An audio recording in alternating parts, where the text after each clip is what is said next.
80 गज लंबी 50 गज चौड़ी 3 मंजिला कश्ती थी। 100 साल लगे बनने में। तूफान नूह आया, मुसलसल बारिश, दुनिया में कुछ भी नहीं बचा था। 40 गज ऊंचे पहाड़ भी उसमें डूब गए।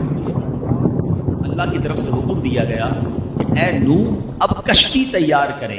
कमाल ये था कि हजरत नूह अलैहिस्सलाम उस मुल्क में थे कि जहां लैंडलॉक कंट्री थी, कोई समुद्र ही नहीं था, और आप कश्ती बना रहे हैं। तो अब लोग रोज गुजरते आपका मजाक उड़ाते कि पहले तो तुम कहते थे अल्लाह के नबी हो, पहले कहते थे कि अल्लाह वहदहू ला शरीक की तरफ बुलाना है, अब तो माद अल्लाह तुम कारपेंटर बन गए हो, कश्ती बनाने लग गए हो। मजाक, कश्ती का करोगे क्या जब हमारे मुल्क में पानी ही नहीं है? मगर आपको रब की तरफ से हुक्म था।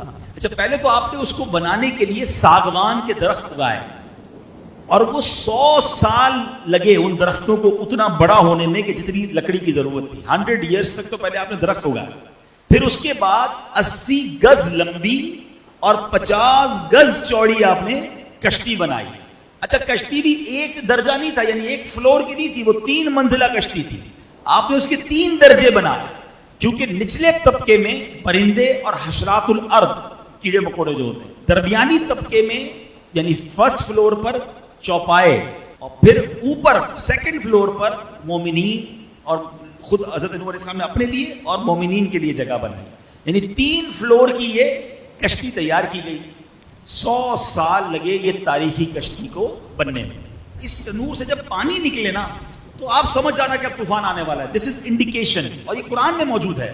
कुरान कहता है यहां तक कि जब हमारा हुक्म आया और तनूर उबला, तो हमने फरमाया कश्ती में सवार कर ले हर जिन्स में से एक जोड़ा, नर और मादा, और जिन पर बात पड़ चुकी है उनके सिवा अपने घर वालों और बाकी मुसलमानों को, और उसके साथ मुसलमान न थे मगर थोड़े। 40 दिन तक मुसलसल बारिश, दिन और रात नॉन स्टॉप, मूसलाधार, यानी लफ्ज़ मूसलाधार भी थोड़ा है, यानी बारिश भी कितनी हुई कि फरमाया कि जमीन जगह जगह से फट गई और जमीन के अंदर से भी पानी के चश्मे फूटे, और अल्लाह अकबर, इतना पानी आया कि 40 गज ऊंचे पहाड़ भी उसमें डूब गए।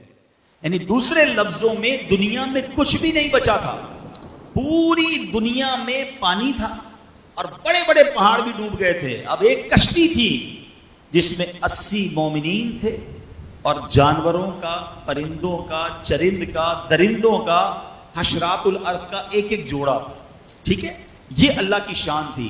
अब आइए, जब तूफान आ गया और आपने सब लोगों को सवार किया, तो अब आपकी एक बीवी थी वाइला, जो काफिरा थी, और आपका एक लड़का था जिसका नाम कनान था। ये दोनों कश्ती में सवार नहीं हुए और ये दोनों तूफान में गर्क हो गए। तूफान आ गया, सारी दुनिया गर्क हो गई। पानी और मौजें कैसी थी? कुरान बताता है वाहिया तजरी बिहिम फी मौजिन कल जिबाल, और वो उन्हें लिए जा रही थी ऐसी मौजों में जैसे पहाड़ जैसी मौजें थी। और एक कश्ती दुनिया में है जिसमें 80 ईमान वाले हैं, और वो थपेड़ों के साथ वो कश्ती चलती जा रही है। हजरत नूह अलैहिस्सलाम की वो कश्ती चलती रही। आपको पता है कितने दिन? 6 महीने तक ये कश्ती इसी तरह पानी में चलती रही। और सुनो, उस वक्त जो खाना काबा की जमीन थी ना, ये कश्ती वहां भी पहुंची, काबा मुशर्रफा का 7 बार उसने चक्कर भी लगाया। अब उसके बाद ये कश्ती एक पहाड़ पर रुकी, और ये पहाड़ भी जूदी पहाड़ है। इस पर भी उलमा ने बड़ी प्यारी बात लिखी है कि अल्लाह पाक ने हर पहाड़ पर एक वही फरमाई। हजरत नूह अलैहिस्सलाम की कश्ती एक पहाड़ पर ठहरेगी, तो पहाड़ों ने तकब्बुर किया, मगर जूदी पहाड़ ने आजिज़ी इख्तियार की, तो अल्लाह ताला ने उस पहाड़ को यह शरफ दिया कि हजरत नूह की कश्ती जाकर वहां रुकी। अब अल्लाह पाक की तरफ से हुक्म दिया गया जमीन को कि ऐ जमीन, जितना पानी तुझसे चश्मों की सूरत में निकला है वो सारा पानी तू पी ले, और ऐ आसमान तू अपनी बारिश बंद कर दे। अब पानी घटना शुरू हुआ, तूफान खत्म हो गया। अल्लाह करीम ने हजरत नूह अलैहिस्सलाम को हुक्म दिया कि ऐ नूह, अब कश्ती से उतर आइए। अब आप उस पहाड़ पर बाहर उतरे, और आपकी फरमाया कि अल्लाह ताला की तरफ से सलामती और बरकतें आप पर भी हैं और उन लोगों पर भी हैं जो कश्ती में आपके साथ हैं।